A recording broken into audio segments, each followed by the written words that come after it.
extra cream, 30 sugars. First I take the order like the coffee shop. I'm taking all. It's time for Coffee Table Talk on Kiss 96. This is real talk.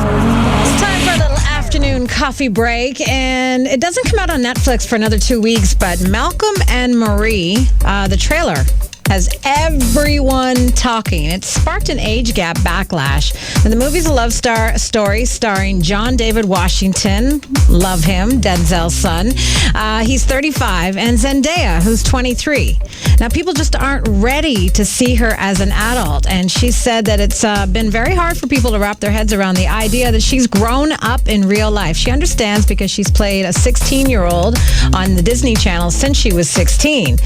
Movie critics are praising the film, saying that the story is fantastic, the acting is incredible, but some viewers are just not happy about the age difference between the two actors and saying that it's not about the fact that Zendaya is a bad actress or she's the wrong person for the role, but it's the practice of casting younger actresses with men that are older than them. It's a symptom of a bigger problem that's happening in Hollywood and has been happening in Hollywood. You know, just last month, Emma Thompson was criticizing Hollywood for the exact same thing. She said it's completely acceptable for George Clooney to have someone who's 40 years or 30 years younger than him cast opposite him romantically, but if she was to have someone play her opposite her in a romantic way with the same age difference, she said they'd have to dig them up because she's 61.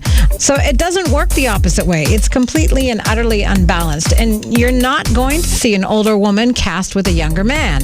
Now, Hollywood is a world where men can grow old and still get the girl in her 20s while women disappear after 40 because we're supposed to look like we're 20 for our entire life.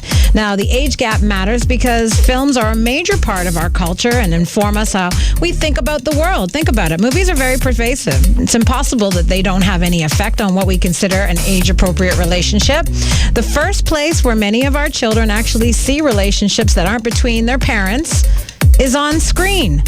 So just, so there's something to think about. And despite the Equal Pay Act of 1970, women still aren't paid equally to men. So there is quite a gender gap. Women are making a slow and steady progress towards equality in the movies.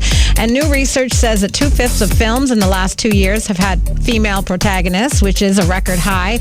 And female directors have reached a record high recently in Hollywood. Just Regina King in her latest directorial debut. But it needs to be more, and it needs to be done so that Hollywood can close the gender gap. And that's your Coffee Table Talk. Feel the music. 96.1 Kiss FM.